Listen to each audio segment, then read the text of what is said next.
Hello, everybody. I am happy to be part of today's entertainment. And like Sean said, I am going to be talking about generative adversarial networks, or GANs for short.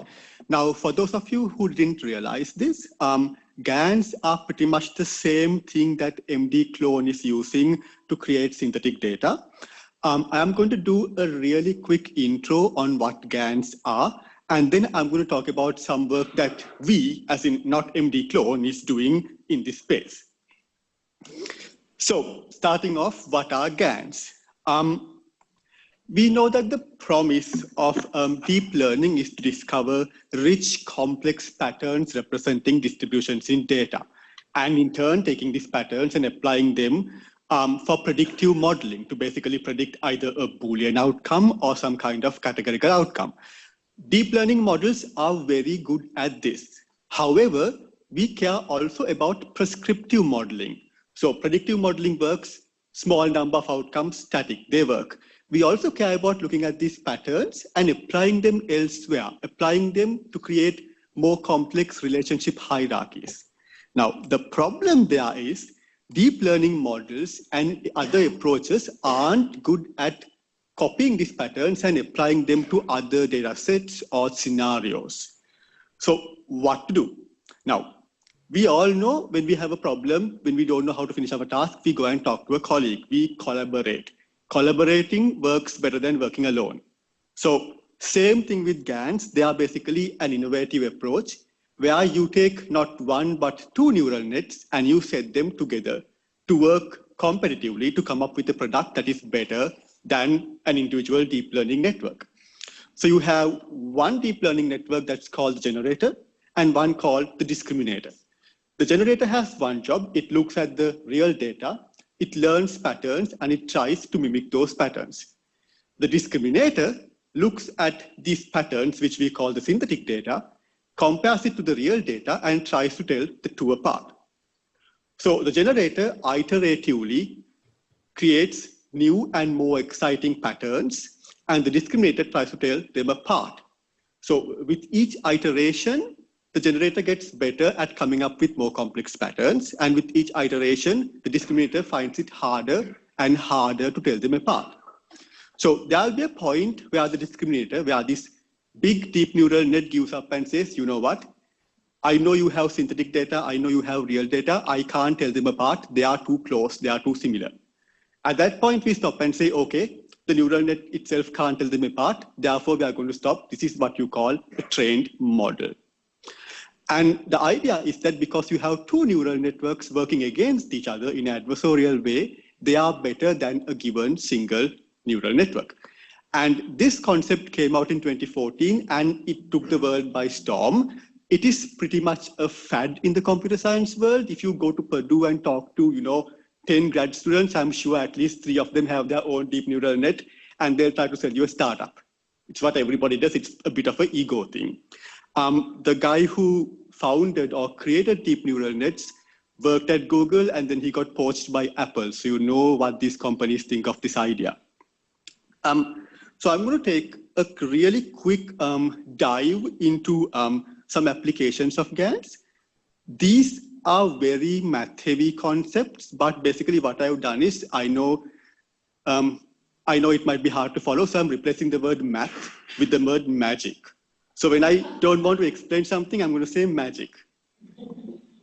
So here are some use cases. Now we know everything in computer science is 1 and 0.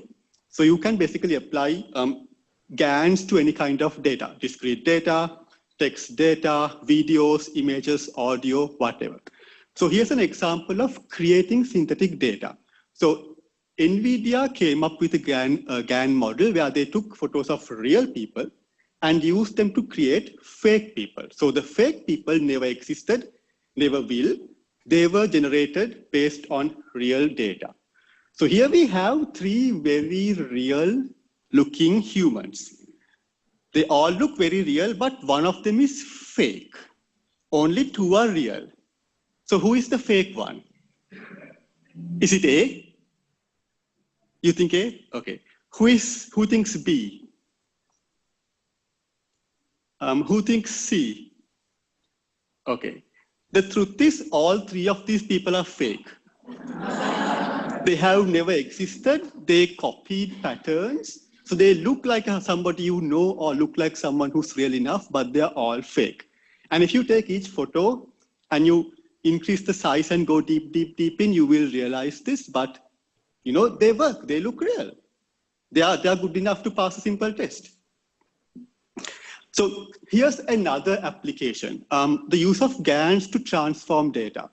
So here, you trained a number of models on paintings by different masters. So Monet, Van Gogh, Cezanne, Yukoi, it's a painting style in Japan.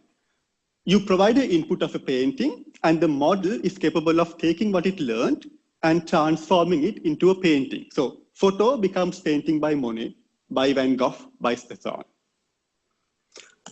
Here it learns what a season is. You give it a photo of the summer, it turns it to winter. You give it a photo of winter, it turns it into summer. So it learned what it means to be a photo representing a season. Here it learned what it means to be a zebra. So you give it a horse, it turns it into a zebra. You give it a human being, it turns it into a zebra. You give it a car, it turns it into a zebra. So there are endless opportunities, and as you can see, sure, it's sketchy, but it works. The basic use cases all work very well. And like I said, there are many, many things you can do. Everybody is writing their own GAN model. So here's one on voice impersonation. The idea is you take a celebrity's voice, you train a model using the voice, and then you create synthetic voice components that the celebrity never said, but sound like they did. You use it to take a photo, transform it into a cartoon style. So your photo as an anime character or a manga character. Here you use it to generate logos. So these are basically very edge use cases, but they exist. I am going to stop here, but if you want to understand the bigger picture, you're welcome to go Google GAN SUS. There's basically online listings of all possible things you can do with GANs. Now, GANs present considerable opportunity in the healthcare world. Now, the biggest problem healthcare data scientists have is that you don't have access to the right data at the right time. And that is a huge blocker. We have restrictions in sharing data that prevents development of large-scale machine learning. It prevents us from collaborating across different healthcare organizations. It prevents reproducibility of machine learning models. You build your model, it's beautiful, it works, you can't share it. Nobody else can recreate it, so there is no point. The traditional solution has been de-identify data. Now, we know how that works. We have real data, it looks like this, it has lots of PHI. So we get either a human being or some kind of NLP-based approach to go through all the data, find PHI, and get rid of them. The problem with this approach is you're going to end up with real data with PHI and real data without PHI. So there's a one-to-one relationship between the real with PHI and without PHI. And that relationship makes it easy to re-identify them. Studies have shown that you can take your de-identified clinical data and map it back. If you know enough about the clinical context of a report or a document, you can map it back using those data alone. It is even harder if you have a rare disease. So for example, you're the only person in the clinic, hospital, county or state with a given disease. Re-identification risk goes through the roof. So it is not a very good solution. So GANs have been applied to create synthetic medical data. And this is an excellent solution because GANs take care of the one-to-one relationship. Now, there's no chance of saying this report matches to this report because the GAN model takes all the data, merges into a blob, learns what it means, and creates totally new data sets. So this is research from the University of Pennsylvania, where they have tried to create synthetic data using discrete medical information. So only discrete elements of data. Here is another approach by Georgia Tech. One of these people might look familiar to you. He's all over the place. And he has done some work on generating discrete data elements and showing that they can be used to replicate actual real data. Now, we thought, okay, it works with discrete data. There's lots of people doing it. What about unstructured data? There's lots of potential with unstructured data. We know lots of medical data are contained within unstructured data. They are available in large quantities. They are collected, and they are also hard to work with. So what about unstructured data? The use of GANs for unstructured data is somewhat new, but once again, it has exploded. If you Google, you will find a large number of different GAN variations that promise to do synthetic plain text data generation. So there's Mali-GAN, sequence-GAN, RANG-GAN, leak-GAN, FM-GAN. It's like everybody who is somebody has their own implementation, and they each either piggyback on the other or basically supports a given edge use case. So we thought, since there are such options available, why don't we look at taking these solutions and evaluating the feasibility of creating synthetic free text data that we can use for machine learning. So the idea being, you obtain your free text medical data with PHI, you use GAN to train them and create synthetic data, and then you assess the quality of your synthetic data using two measures. A, what is the quality, richness, quantity of your synthetic data, and can it be used to replicate machine learning efforts? B, what kind of privacy considerations should you care about? What is the level of privacy preservation within your synthetic data? So obviously, this looks nice on paper, but it's a very complex process. There are lots of calculations we can do. I am going to be very simple and talk about a very small subset of the assessments that we did. So basically what we did is we went to the INPC. We went and obtained a set of lab reports, plain text reports on Salmonella. We manually reviewed and broke them into positive and negative reports. And then again, we broke each into holdout and train data sets. So for each positive and negative set, we had holdout and train sets. Then we used these train data sets to train a series of GAN models. So one GAN model for positive data, another for negative data. Once we had optimal models developed, we used them to generate synthetic data. The synthetic data was extracted, and we performed feature selection to identify the most important features in the synthetic data. We did the same thing to the real data. So on one hand, you have synthetic data and a list of top features. Then you have the real data, again, with top features. You use these top features to train models using A, the synthetic data set, and then B, the real data set. And then you train them using the holdout data set. So basically the idea is you took real data, you created synthetic data. Now, if you do machine learning to predict on the outcome you care about, will the synthetic data have the same patterns? Will it be significantly similar? To evaluate this, once you have tested it, you look at machine learning performance characteristics, and then you look at presence disclosure. So how do you know that a GAN model has trained successfully is a huge question. Our research ended up with more questions than answers alone. Basically, there are so many different things you can look at. There are document similarity-based measures, things like BLEU or GLUE or word embedding similarity. Basically, you take your datasets and you compare the word structures to see how similar they are. You look at log likelihood. You look at how much loss happens at each training, and you try to optimize to a situation where you have no loss. You look at grammar-based measures. So the idea is a synthetic dataset that has very grammatically accurate data is well trained. But that doesn't really work in healthcare because doctors never use proper grammar or proper abbreviation. So that's not really a feasible option. So we had all these options, and we picked word embedding option, and we identified the best model. Once we had the best models, we created the synthetic data and picked the top features from the real and synthetic data. So here what you're seeing is a ranking of the top 50 most important features across the real and synthetic data. So the most important feature has a very high feature ranking. And then, as you go along, the feature importance plateaus. So it is interesting that both of them start off in a very same way, and the patterns are very similar. They basically converge. Each feature across both datasets are very similar. And we found that is because in each case, the top features identified across both datasets were the same. So if you look at the top 5 features, 80% of those top 5 features appear across both datasets.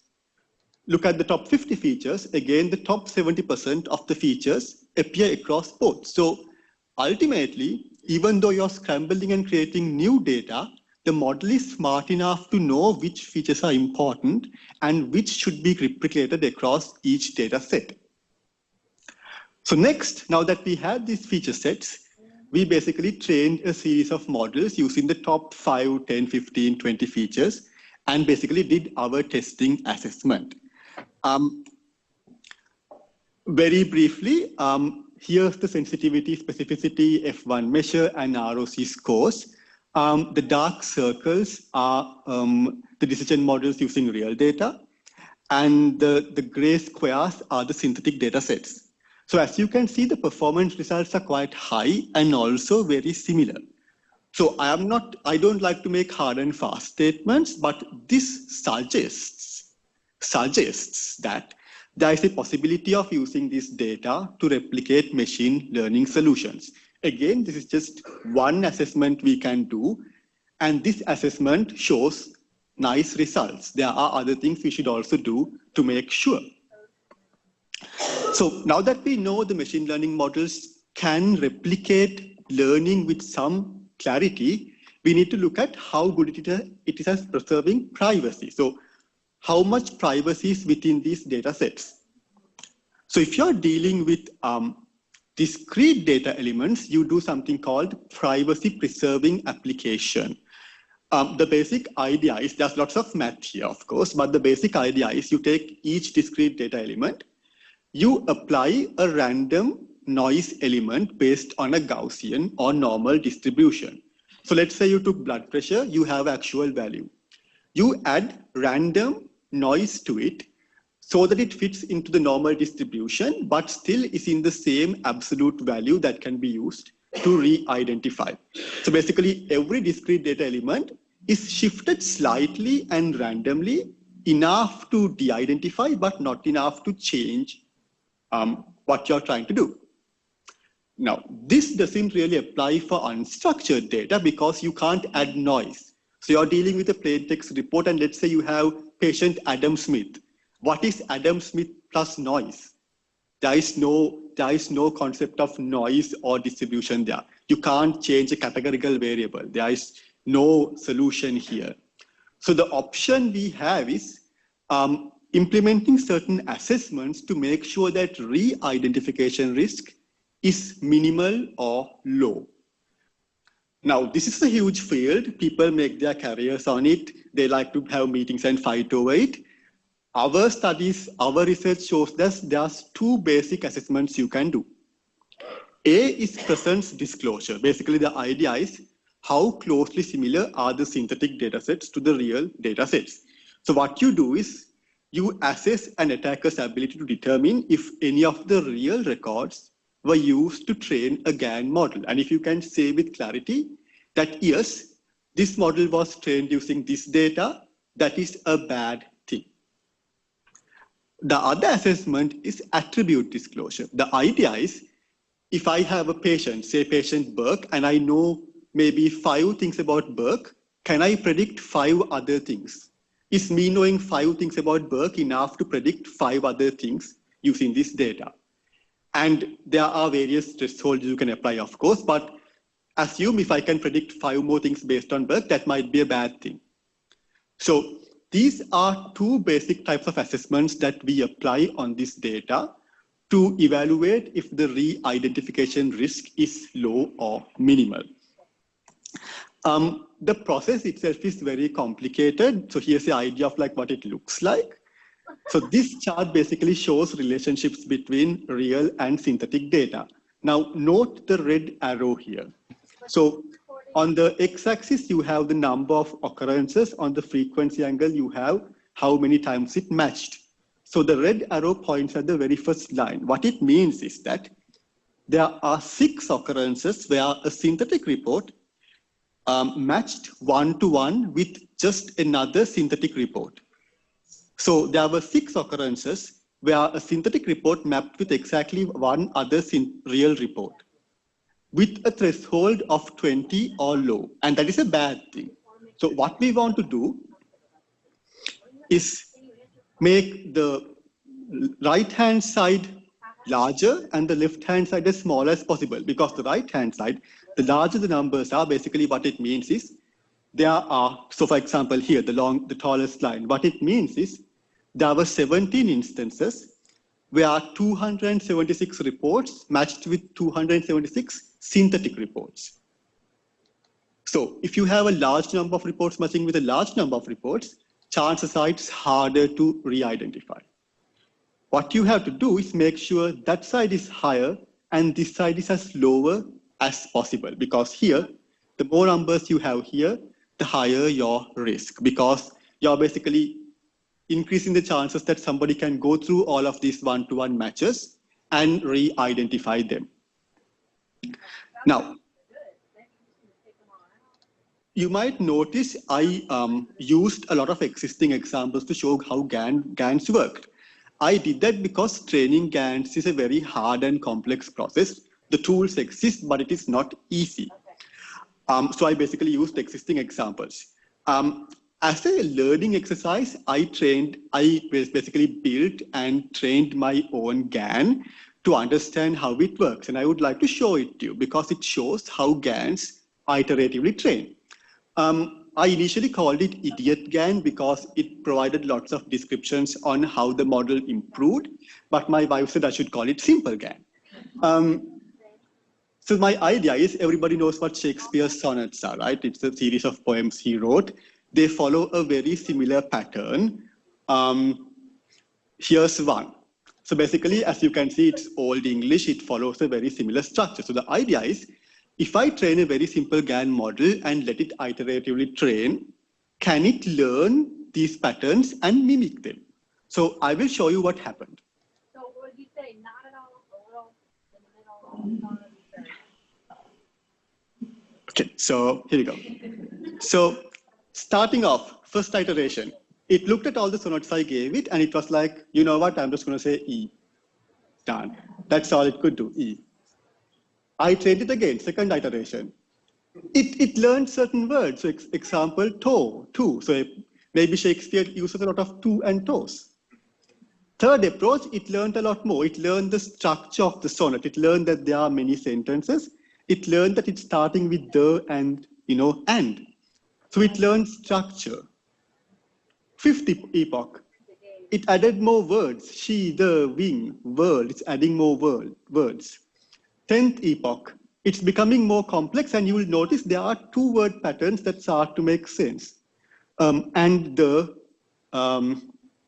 start, the still, etc. So the more you train it, the more it is adding to what it knows. So if you stopped here, that's a failure. But the more you train, the more patterns it's learning. So the beauty of so here's a 4-letter combination it learned. So it went from just 1 word to 4 words. And 50 epochs, 75 epochs, 100 epochs. I stopped at 200.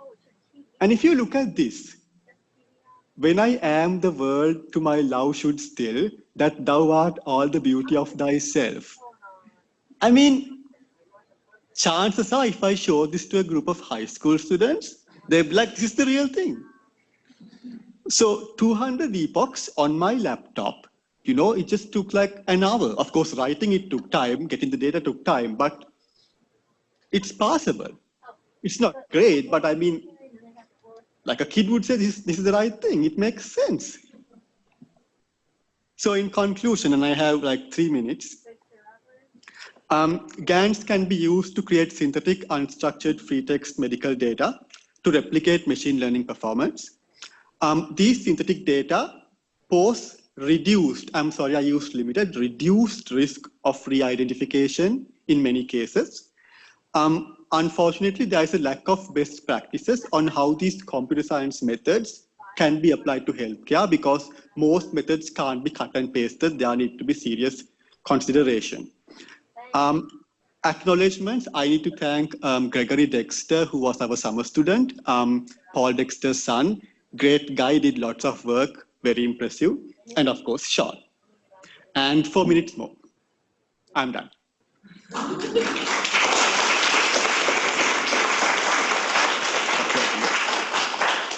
Should we do questions or? Oh.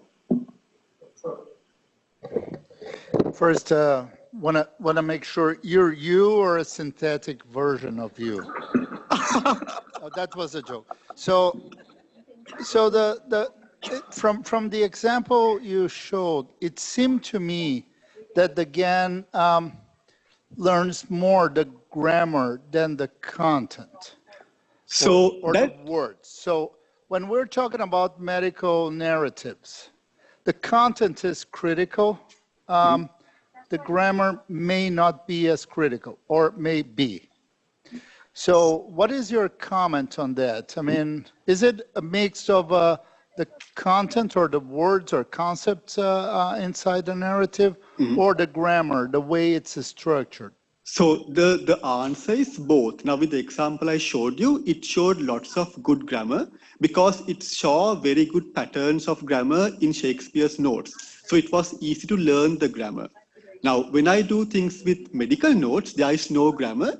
So acceptably, the grammar itself is bad, but the concepts are present. So for example, it understands medical concepts that are negated or in positive context. So I should say, ideally, it will be both. But with medical data, it is more the context and less the grammar. Suranga, just curious, on the Shakespeare sonnets, when you got to that 50th epic, did you look at how many of those lines were identical or nearly identical to the original sonnets? Did you do any of that kind of hamming distance? I did not do any kind of test on that. Yeah. Should we switch questions between Pansu and? As in because he missed his questions as well. Oh, go ahead. So, since it's not a simple quotation of the words, so I wonder when the simple man is trying to write a poem, do you have to attach a dictionary to it? Where does the vocabulary come from? So, several answers. So, the vocabulary comes from the text it was used to train. However, there are scenarios where you can add additional vocabularies. For example, let's say I had medical data. Theoretically, I can train a model on the medical data and also provide another word embedding vector that maybe had better grammar. So the idea being I'm not only creating synthetic data, but improving on the grammar. So there are many approaches to do technically that you could do for that. Does that answer? Okay.